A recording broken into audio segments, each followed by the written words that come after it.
preach this all my heart. If we serve the client fully, we're going to do well. We're going to get the good review and we're going to get the work. But part of what we have to teach these people is serving the client fully means you got to be thorough. You have to give them options. Hey, welcome to Selfmade. Today we're with Geno Gruber. How you going, Geno? Doing very well. Yeah, Geno is a bit of a legend in the coaching space, so we're going to dive right in and we're going to learn a few things from him today. So, Geno, why don't you give us a little bit of background how you got into what you're doing now? I know you kind of had a pretty cool story of kind of leading up to now being in the space where you're at, being able to help and mentor multiple companies to kind of really drive for success. So, why don't you kind of back us up a little bit and take us on the journey how you got to where you are today? Well, my journey started. I've done a lot of different things. I've been construction, restaurants, computer programmer, but I ended up in this space in heating and air home services. When I owned a couple bars, I hired this guy to put in my walk-in box. We hit it off as friends, and a few years later, I'm running his company. Uh, did that for 10 years. He sold it, and then I ended up hanging out a shingle as a consultant for this big group, an affinity group. And then they sold, so then I was out on my own basically. And uh, I've done well in that the clients I engage with stay with me, so I don't have to go chase clients all the time. I get to pick and choose, which is a real blessing, because in the beginning I'd take whoever would want to pay me. I may not like them, so um, today I only work with people I really enjoy, which is a blessed thing. It did, yeah. So, I mean, you started off kind of in the restaurant space, and through a connection, you got into the kind of the HVAC service space. Let me elaborate on that a little bit, because when I was opening my bar, I was having trouble because I built I did all the TI in this space for the first bar. And so I'm looking for electricians, plumbers, carpenters, refrigeration guys. And I was blown away that you call and a lot of people don't even answer their phones, right? So then you get them to answer the phone, and that's a win. Then if you can get them to actually come out to give you a bid, that's another win. If they gave you a bid or came out to give you a bid, if you actually got the bid from them, that was another win. And then if you accepted the work, to have them actually show up and do it was, I was blown away that people were so like not hustling to work. Anyway, so I hired this refrigeration guy, and he's like shows up, he answers the phone, shows up right away, served me really well. And in restaurants, I was all about service. I have a high standard when it comes to customer service.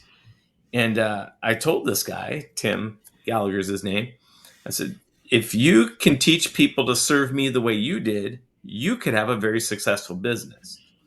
And we ended up being roommates. He ran his company out of our apartment in the early days, and I went on to do other things. I was running a chain of restaurants a little bit later, but the whole time he kept saying, "Come help me grow my business. Help me grow my business." So when I finally did, I said, "We're going to do it with kind of this customer service focus. We're not going to be your typical contractor." And he was all for it because that's who he is as well. And that was the beginning. Walk us through kind of the ascent you had with that company, because I know you have a really heavy sales background, and I know that's a lot of what you teach today. Like, what did that look like? The iteration of that, of how you came, to find these best practices and really lead a killer sales team in home services. Well, it's interesting. Interesting question. So here we are running a heating and air business, right? And when I started there, it was $700,000 a year was the total revenue, and he was losing 5%. Uh, he didn't know how to read an income statement, so I'm pulling that stuff together. I give him his first income statement, and he throws it at me and says, "What's it say?" And I'm like, "Okay." So then I converted it to pie and bar charts. um, but I know I only started answering your question. What was the rest of the question? How did I go Through from the oh sales to the piece. sales part? Hmm. There it is. So anyway, once we got profitable, we got priced right. Uh, then it was about how do you sell a job, you know? Um, so I started studying sales. You know, we had hired a consultant. He said, "Here's what your KPI, you know, should be," and like he said, your close ratio needs to be 45%, and at the time we're like 35%. Um, so we had to learn to be 45%. And now, if you're 45%, I'm going to fire you probably. So I don't even accept that. So you learn sales out of necessity. If we weren't selling something, we weren't working, we weren't paying the bills. You know, I had a budget, we had Hmm. to hustle to make that budget. Did you have a sales background going into this, or is that something you learned through just managing these companies or this company? I had done some sales, but I wasn't a salesperson yet. Yeah. I didn't have that kill, you know, I shouldn't say that because it ain't about that. It's really about serving. If you fully serve your client, you don't have to be, I mean, you'll Right. get the job. You know, the early classes I do, they talk about overcoming objections, and I don't teach really overcoming objections. I teach address them before they're an objection. You Hmm. know, so once you learn that art, it's kind of funny when people say I need help overcoming this objection. I'm like, well, set yourself up better. You know, Hmm. people want to be better closers. I said, well, if you want to be a better closer, be a better opener. You know, Right. that's where the Yeah. time needs to be spent. Yeah. I heard a good distinction that obstacles are the objections before you do the price reveal. And once you do the price reveal, they become objections. So if you can get as many of them on the front end before you do the price, then it's a lot easier. Yeah, absolutely. And serving. I mean, again, I could talk for hours. I, I have, you know, I have a 3-day sales class I give. I could talk about this topic for a long time. But yeah, anyway, so I learned really to be a good salesperson. Actually, when I was already had a sales team beneath me. Then now the competitive side of me comes out. You know, if I'm going to go run a lead, I would run the leads that they wouldn't want. Let's say my Hmm. sales lead coordinator would say, "Hey, Gino, I got this lead, and this is a busy time of the year. It's one of our existing clients. They have a dress shop. She goes, she knows all the guys are going to complain about it. I said, just give it to me. I'll go run it. Well, I'd go sell it. And so the next day at the meeting, I'd say, hey, guys, we got this lead. Who wants it? And they're all like, no one wants it. And I'm like, well, good. Jessica had your back. She knew you wouldn't want it. By the way, I ran it. Oh, I sold it for 7,500. You know, and Hmm. after I'd done a handful of those, every time I'd say, "Hey, we got this lead," they go, "What'd you sell it for?" Yeah. Yeah. So it was. I was selling. I was actually in 1 month. I was 100% on the leads they didn't want. You Oh know, wow. Yeah. so that's when I. It was that month of that time is when I started calling myself an actual salesperson Yeah. because That's great. I know we're getting ready to kind of work together on a couple of projects here, and one of the things that you've said previously that really stuck out to me is, like especially in the electrical HVAC space, is that you're an electrical or a HVAC company, you're a sales and marketing company, which is really cool perspective on that. And I know that you work with quite a few clients in those spaces. So let's run a hypothetical, like say a HVAC or a electrical company, say doing $1.5 million like revenue a year, 25-30% profit margins. You come in, maybe it's like an old baby boomer company. What do you do to really help transform that, and bring in the sales teams and that? If you want to kind of walk us through like a 20,000 foot view of how you come in and operate and coach and work with owners of a company like that. well, every company is a little bit different. And this is where I've been told, and I believe it's accurate, that I'm different than a lot of guys doing what I do. Uh, First off, guys that do what I do for as long as I've been doing it, there's not a lot of us. Uh, Most guys, they go out consulting, then they go to work for someone else, or they partner up with someone else, go start their own company. Um, but the other guys that have been doing it for, again, has very few of them been doing it over 15 years. um, and I think I know most of them, if not all of them. Some of them, their approach is, and I'm not saying it's a bad thing, but they like, here's my way of doing it. And like, here's the forms you need to do. They give them, this stuff. So it's always the same, which makes it easier to coach. Uh, I don't do that approach. I go in and I'll evaluate what's the talent we got, who's here, and I'll adjust the program to them. And sometimes even the KPIs we look at are going to be more important in one company than in another company. So to answer your question, it's different every single time. But the overview is, the first thing I go to is usually, if it's a small company, they're probably not priced right. So that's the first thing we fix. And then the biggest objection you have with that is the people that have been there forever are saying, well, you can't charge that in this market. That won't work here. And I got to convince them that they're wrong. But here's where it really comes down to: if that's what you believe, you are absolutely correct. Right. You're not going to be able to sell it for more. But let me assure you that in working with as many clients I have in different size markets as well, and having success in all the different size markets, I'm able to say, well, here's a company that's smaller market than you, and they're Yeah. charging twice as much, Yeah. and they have better, Google rating and Yelp rating than you, and they're growing faster, and you know, um, so that's the first step. You get them priced right, and then once they're there, then it's, I want to market, but you have to have a certain profitability to be able to market, and depending what market you're in, that entry to be able to start marketing yourself properly changes. For instance, if you're in, you know, uh, Twin Falls, Idaho, it's going to be, doesn't take a lot of money to own that market on the radio or TV. But if you're in Los Angeles, you know, you need a lot of money to make even a dent. Mhm. So you have to come in a different strategy. Okay. So you said pricing, then profitability. What would be the next one then? Is it marketing would be the next piece? Yeah, so you got to make sure, again, and we have to be able to close, as we already talked a little bit about sales, right? Mm-hmm. If I'm in, so there's a client I'm working with right now that, um, I've been working with them 8 years or so. They were a $12 million company when I started working with them, and they didn't really have to work hard for their leads. They're just, they came in. They didn't have enough people to run all the leads they were getting. And so we worked on that a bit. We worked on them being better closers and whatnot. Then COVID happened, which made it even easier to get leads.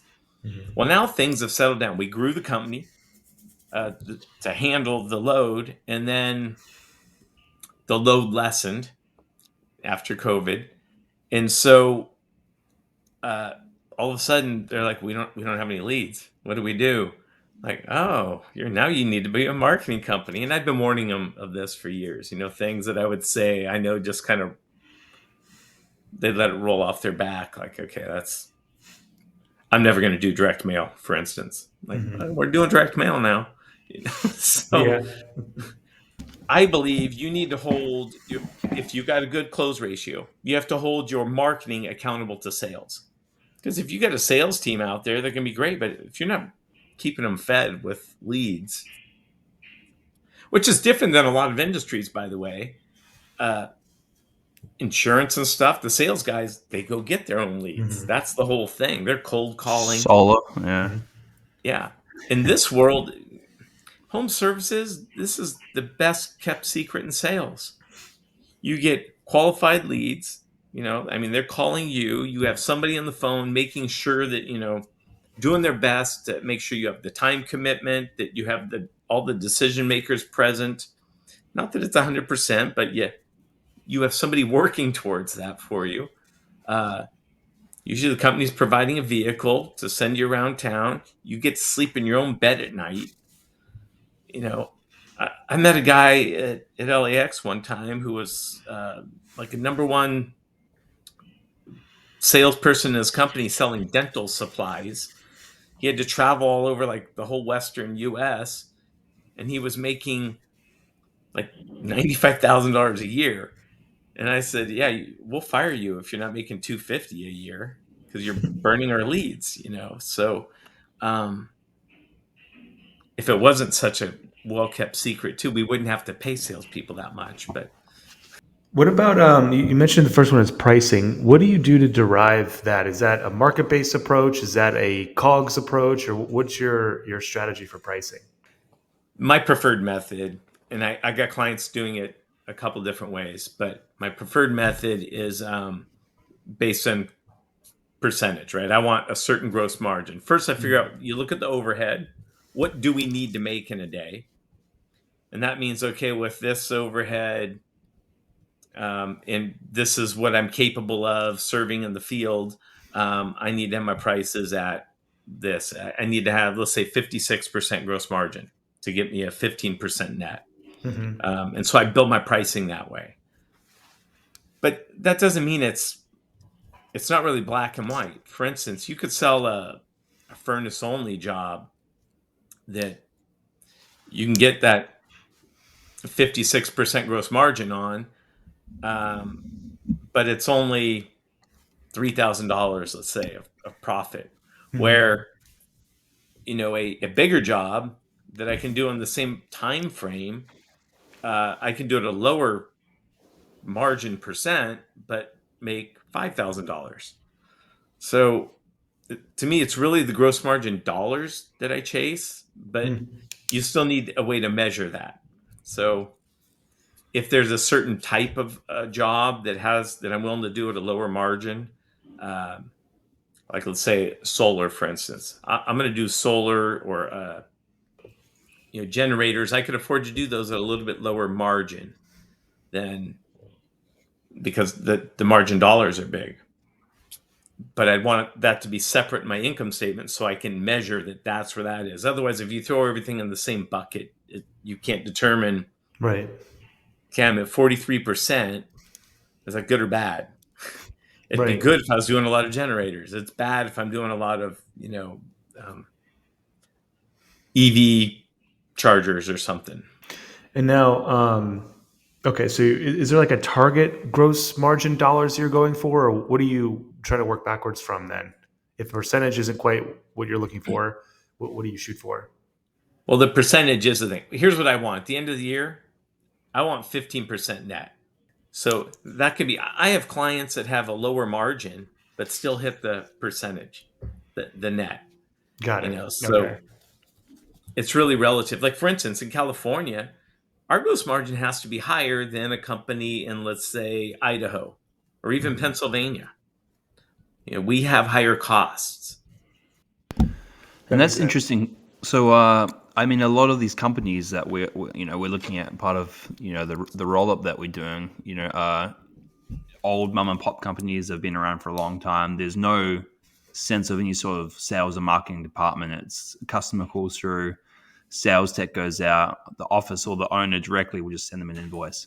There's no, they probably haven't looked at the price adjustments. They probably raise them a little bit every year, but there's no sense of, okay, well, now we're a sales company. We have sales guys that go out and are competitive on our quoting and our bidding and our jobs.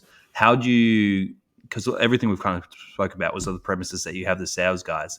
Backing up a little bit, how do you kind of introduce that to a company where you might have 10 techs who are, in their head of, this is, we just go out to do this job. There's no responsibility on our part to have any sort of sales role.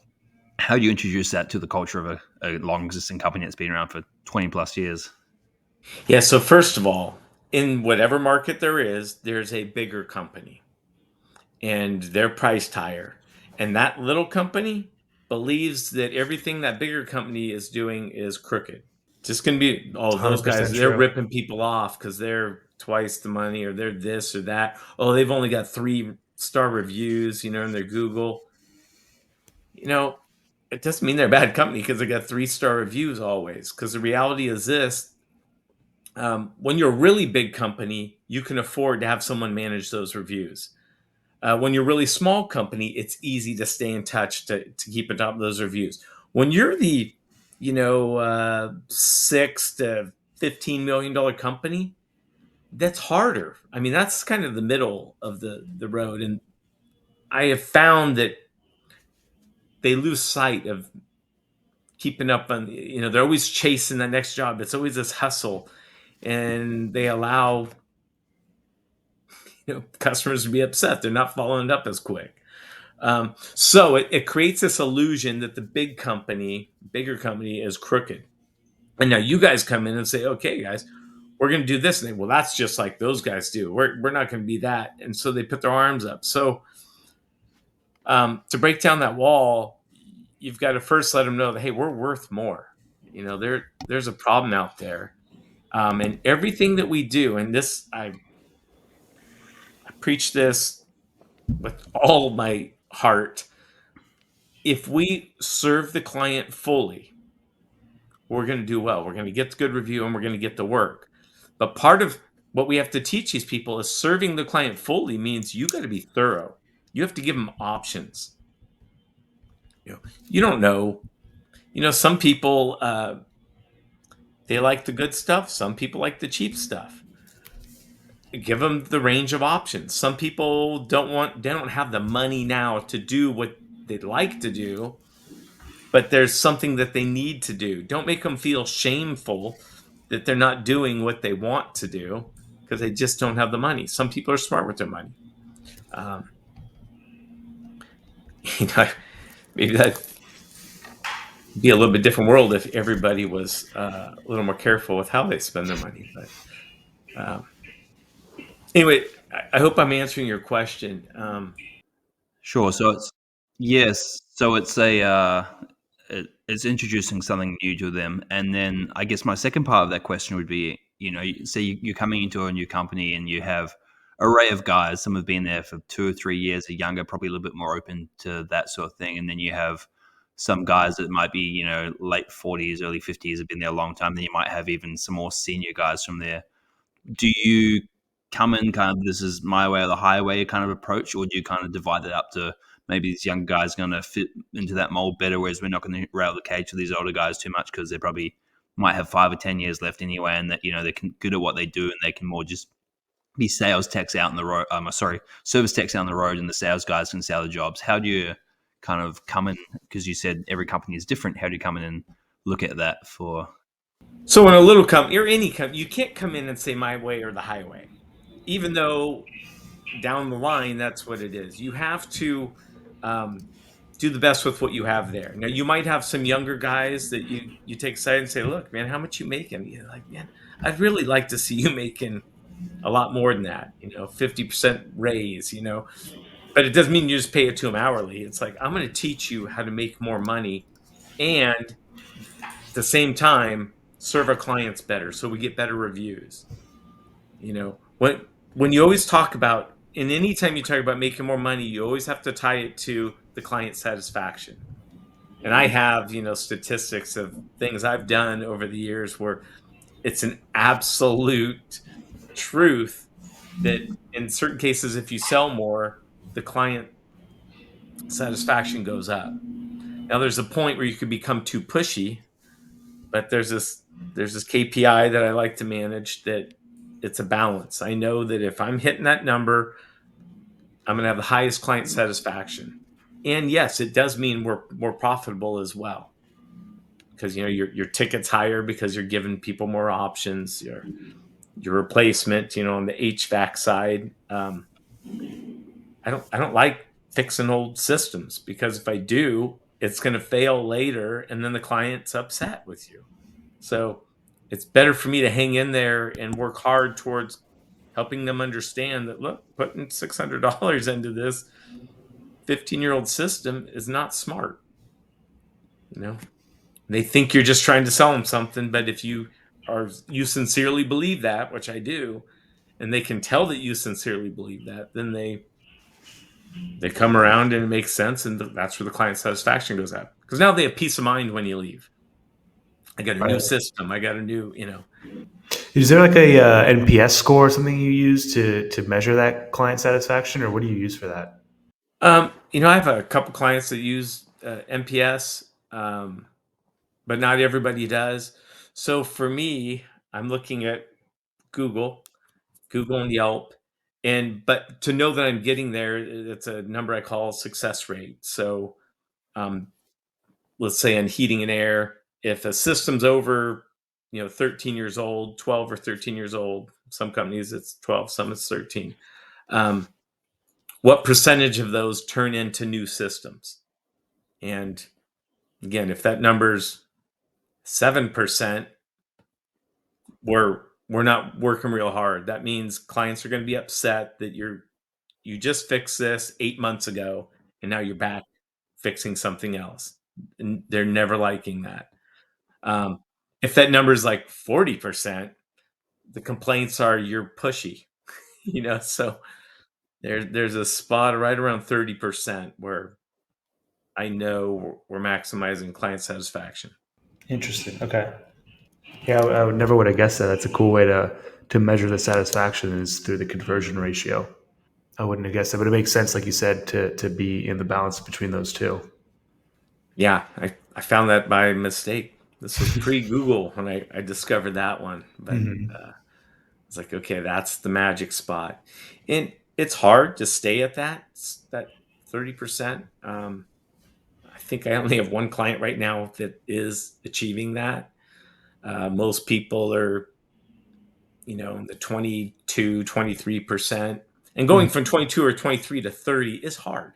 Like when you first come into a company that hasn't done any like marketing like that, you'll be able to, you could be 45%.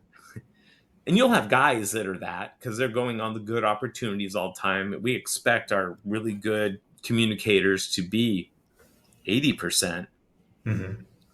would be the top guys. And I've seen that. But still, you get guys up in the 65%. That's pretty good. So, what is your sales structure then of what you recommend? Is it just like a sales team? Do you do setters, closers?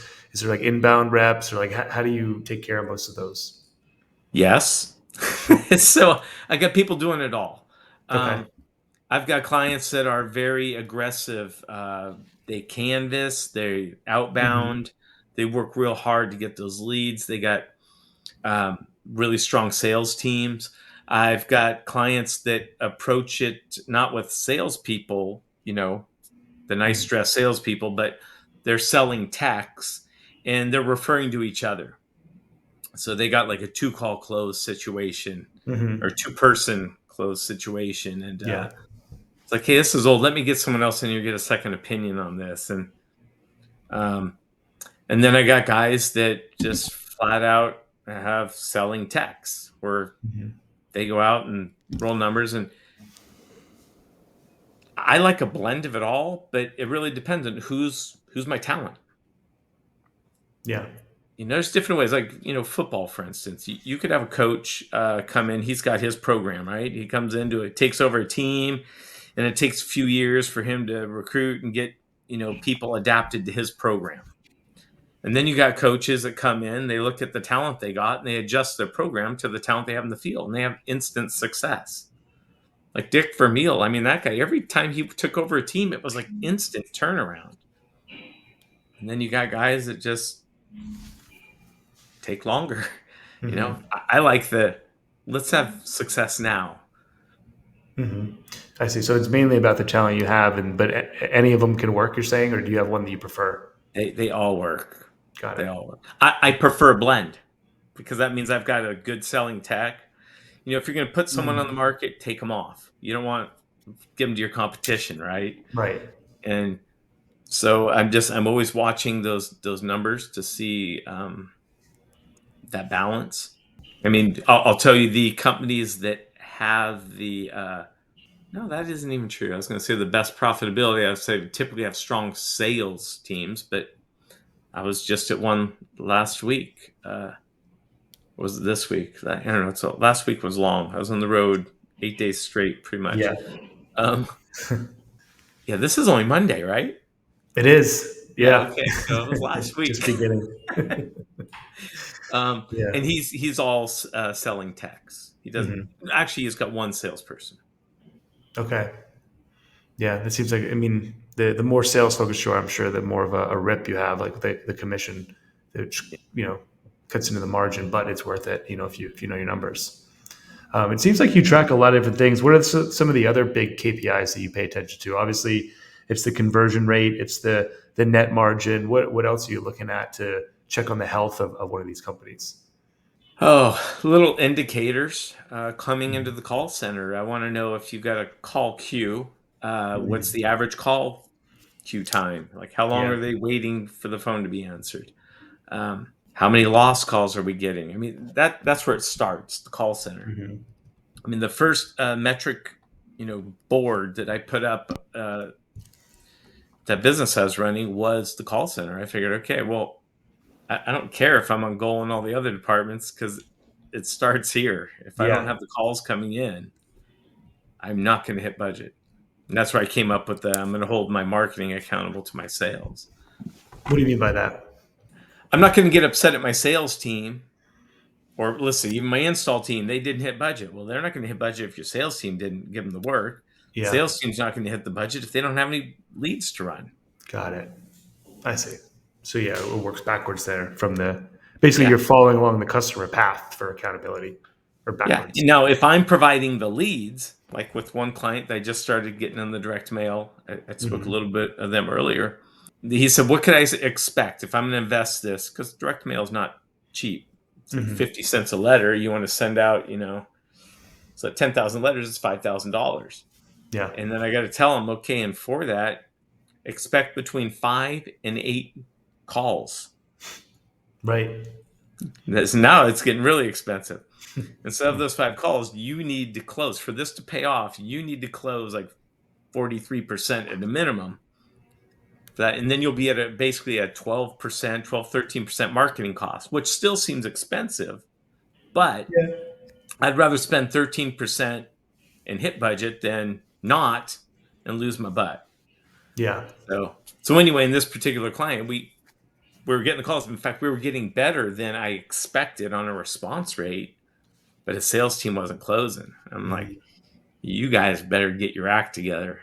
And I have a very strong emotional connection with all my clients. So I just get wound up when I see them underperforming like that.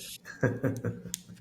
Look out. So what are the Really steps cool. there? So they've sent out the letters, they've given the calls, the sales guys aren't performing. You've addressed that to be the issue. Where how do you fix that? Is that something you come in and do? Is that something you refer back to the coaching and the training? Is that the owner's Well, problem? if they're not closing the leads, the first question is, and it was in this case, well, who's running them? It's like, well, we had Chris ran 6. I'm like, so of 8 leads, this one person ran 6 of them and didn't sell one of them. I'm like, don't Don't give give them it to to someone them. else. Okay, Yeah. you don't. I mean, just that person sits home. Hmm. If you go 3 calls in a row and don't sell anything, in my world, you're on the bench until we figure out what's going on. Yeah. You either get on the phone and make something you ran come alive, or go knock a door. But I'm not giving you a fresh lead when you're not going to close them. I'm going to give them to someone else. Yeah. I like to let the reps know how much we're paying per lead. So Oh like if yeah, they blow three of them, hey, you just blew $300, and like make sure they know we're paying this much per lead. And if you miss that sale, you just cost the company that amount of money. yeah. Of course, I give this example because this is just on. Let's talk on the service side of thing, not even the sales side, but service calls because they're less expensive to get. Yeah. It still costs typically around $250, and that's a good side just to Mhm. get that call. Hmm. That's again a good side. So talking Google and whatever, so it costs you $250 to get that This that is a new call. customer or like a Yeah, new. new Yeah. customer. Okay.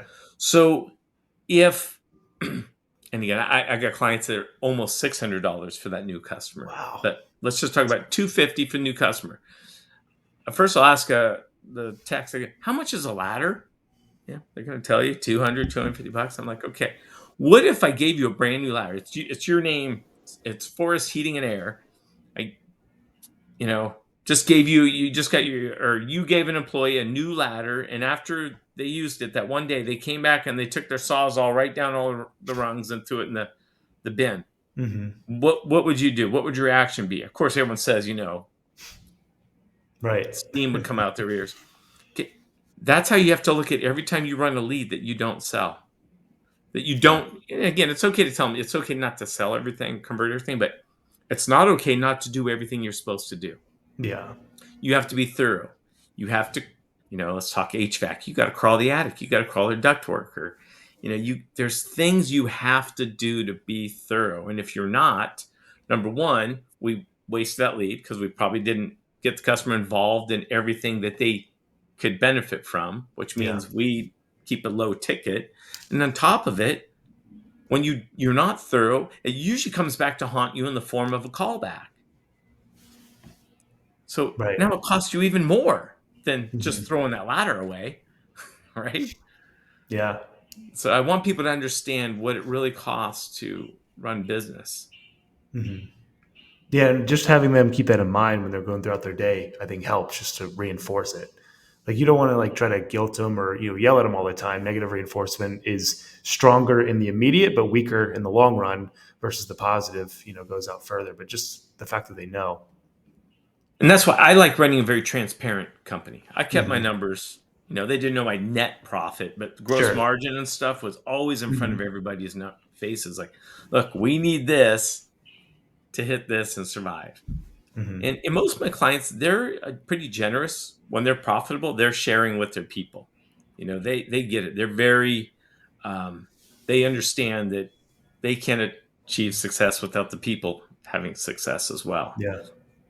Yeah. So On that, and how are you incentivizing, I guess, the non-sales guys in the company? Because with the sales guys, it's easy; they sell more, they can make more commission. But for the service techs or maybe the office staff, how do you share that amongst them? yeah, well, any field position can be. There's a way to have a little performance incentive for them. And there's going to be guys though, Jaron, that are not. They're just not that. They're really good at fixing stuff.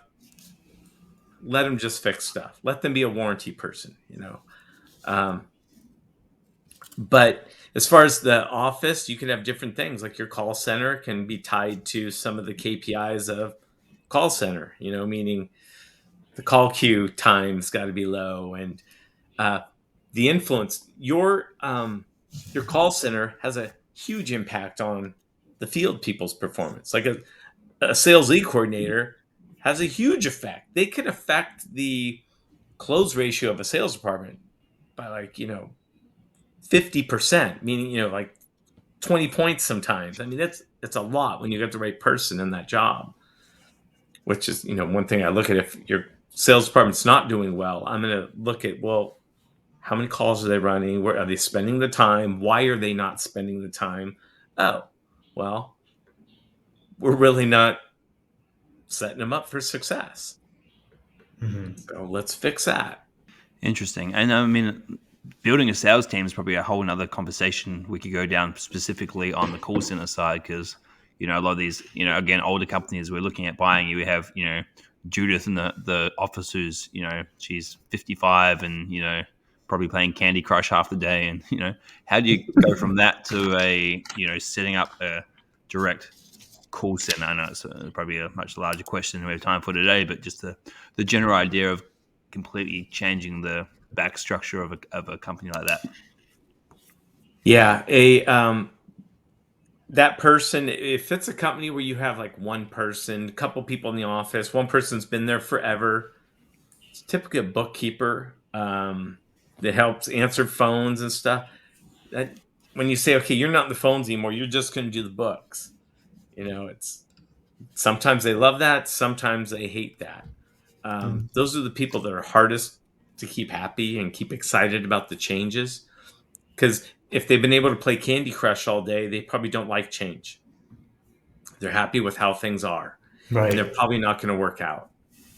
Um, but uh, bringing in new people, like here it is. Like I don't. When you're small, you can't afford to just replace people real quickly. So what I do is I bring people in. I tell them the company I'm building. Here's what we're doing. Here's who we're going to be. By the way, you're going to witness currently that some of your colleagues are not buying into what I'm saying. I highly encourage you to be part of the future I'm talking about, because if you adapt to their, you're going to be with them, and if you don't adapt, you're going to be looking for other work. That's just how it is, and I'm pretty Yeah, straight up with that, right? In orientation, like you're going to have colleagues that they need to be more like you, or they're going to be looking for work. I Don't like become that. like them. Yeah, again, like you said, keeping it transparent and just saying, "Hey, look, it's not perfect. Not everyone's buying in right now, but this is where we're going." So you can either be, severed like they will be, or get on board.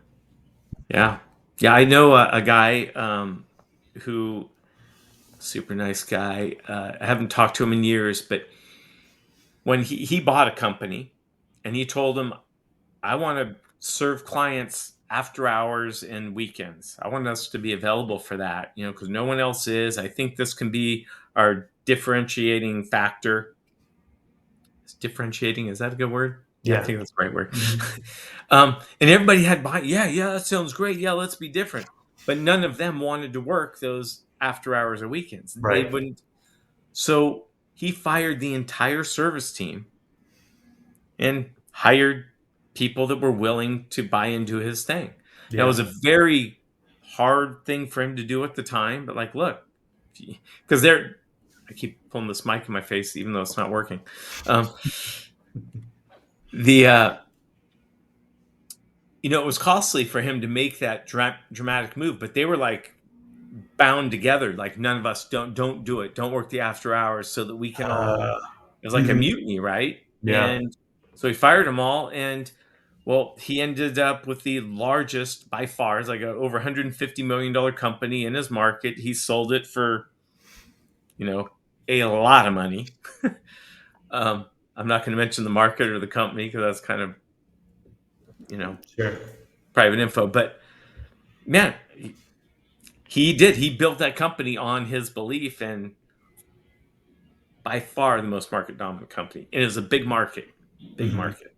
I see. Yeah. So it sounds like half of it, or maybe more than half of it, is just instilling the change that needs to be done and getting people to kind of join the vision as much as it is about, specific strategies. That sounds like it's the Yeah. overall message.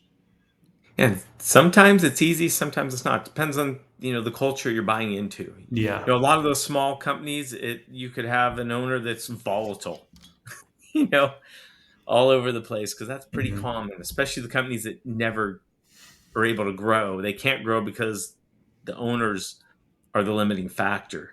Hmm. Um, but then there's some of these small companies where the owners are salt to the earth, sweetest guy in the world.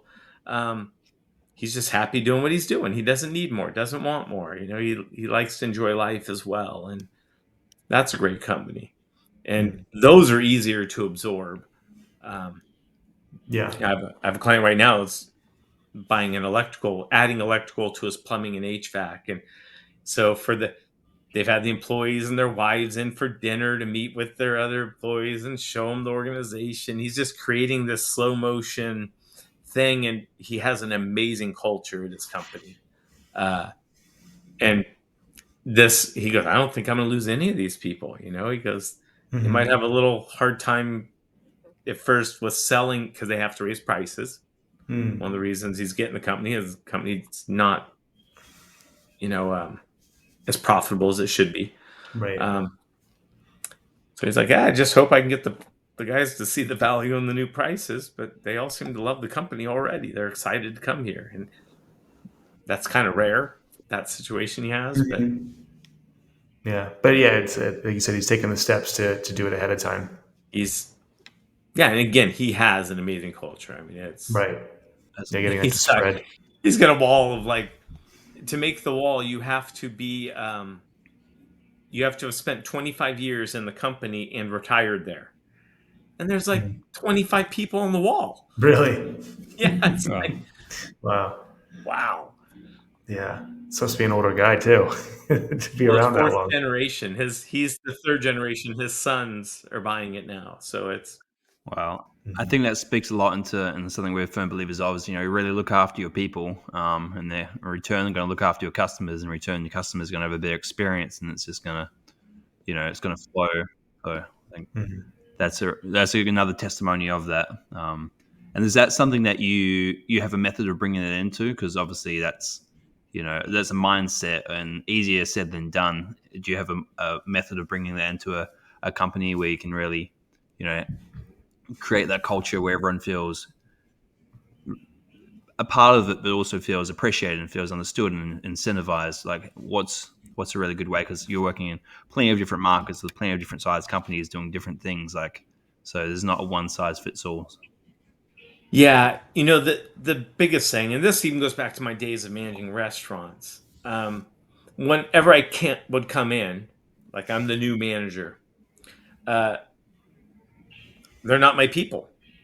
You might get a couple people that are team players, and Mhm. so with Gallagher's, when I first came in there, I didn't hire anybody here, and I'm trying to work, and we didn't have the ability to hire right away, but Tim's telling me, yeah, they don't like you. They're this. They're all complaining about you. I go, of course they are, because none of them are my people yet. They're all your people, and I'm different Right. than you. I'm saying change. So when it's my people, you're going to see a different company. And even though he argued with me then, it was a couple years later. He said, I remember when you said that, and I totally see it now. Because you know the very very few of his people were left in the company at that point. Yeah. It was all people I'd hired under this mindset that this is what we're going to do, and we did it. Yeah, change is tough to instill. So I feel like a lot of times Yeah. you're better off going fresh. Yeah. Although that's hard too, but Takes time. Yeah, it's an investment. yeah. Well, I know we're coming up to time soon, so I wanted to ask you maybe to talk a little bit about some of the stuff you're working on today. So obviously you have your coaching, and then I didn't know if you wanted to touch on the new program that you're putting together at all. Talk about that. Well, I'll be happy to talk about it. I'm not going to say the name of it or anything yet. We're not going to reveal the name or the logo until the Las Vegas event. Little That teaser. Yeah, but we're building a mastermind group that so there's lots of affinity groups where they just want anybody, and they target often smaller companies, and here's these little systems, and it's kind of, again, here's what you do, the Hmm. playbook, and it doesn't really always work. In those organizations, I see just a couple, maybe 2% of the companies actually do something with that. Mm. The rest just go for the social event. Um, I happen to have a group of companies I work with right now that they're all top performing companies, and I want to bring in more top performing companies to, because my biggest client, like, he's more than double the size of my next biggest client. I want more people like that. Or like, I like you guys in the group because you might not have anything to do with that, but you guys know how to go out and acquire companies. He Hmm. could hopefully get some inspiration from you guys and grow even more that way.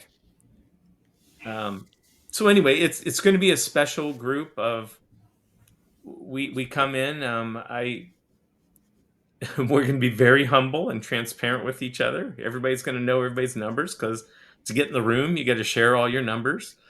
Um, and then I group everybody, the reports. So you're right with it's numerical, size. So Mm. your numbers will be next to the person smaller than you and the person bigger than you, and Right. so it's more relatable, I think. But I'm going to continue to grow that because it's turned out to be a pretty awesome group. I mean, and this is the words of from a couple of clients. They call it, my thing in Vegas, the most profitable day of the year. So Yeah. I want to build on that, and then part of the program too is we're going to have training and stuff. That's just going to be, I'm going to have classes on a regular basis, and you just send your people for free. It's Mm. That's um, really cool. And then would you do like more events then? Like, 'cause I know you do the one now. Would you do more with this other one, or would no. it be virtual or? We're going to have we'll have different types of events. We're going to do Got one it. in person big thing every Hmm. year. The reason I want to do one is that if you do two, not everybody's going to come. to both, Right. right? I want everybody there. That's what makes it special. Yeah. And again, for years now, people always call them, when are you having your event? Because they're planning vacations and stuff. They don't Right. want to miss this event. That's how good it is. Did I answer your question? I feel like I didn't. Oh yeah, I was just asking about like so with a mastermind, a lot of it is the affinity with the people in it. How else are you going to foster those relationships and communication? You're going to have like message boards. Like how else are you going to try to Oh, get yeah, people to the other interact? side of it. Yeah, Yeah. we're going to have a portal where people can. We'll be doing online classes, Okay. online stuff. We'll Hmm. be talking. Yes, we'll have all of that as well, and then the classes and training. And again, part of the program. I mean, depending.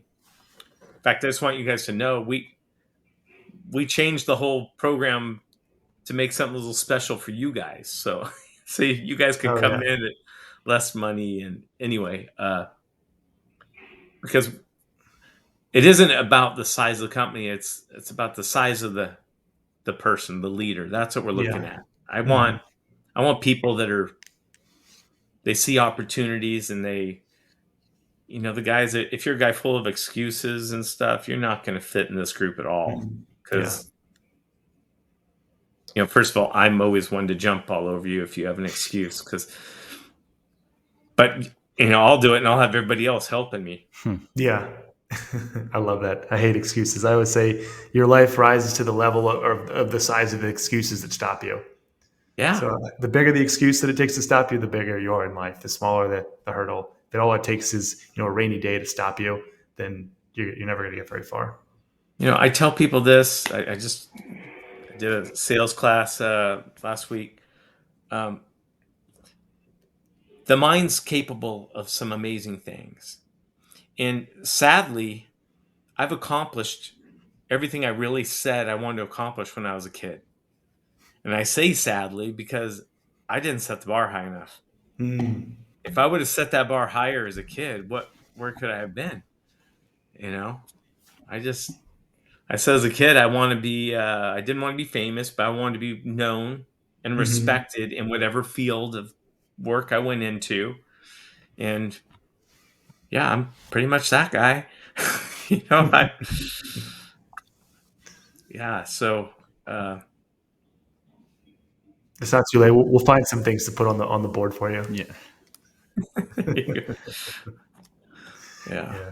Awesome. Well, I know you have a call coming up, so want to be respectful of your time. This has been awesome, Gina. You're always a wealth of knowledge every time we get together. I'm literally taking notes up every time. So we really appreciate you coming on and teaching us. Yeah, it's awesome. It's fun. Yeah. If anyone wanted to Absolutely. connect or reach out to you, Gino, is there a way for them to do that? Oh man, go through you. Go through us? There we go. Alrighty. It's Yeah. filtered. It's again, it's part of them when you get that point where you don't need to market yourself. It's Mhm. an invite kind of thing. So if it's someone you guys believe in, connect me to them. I love it. Gotcha. So reach out to us. Yeah. All right, guys. Thanks, Gino. All right, guys. Bye.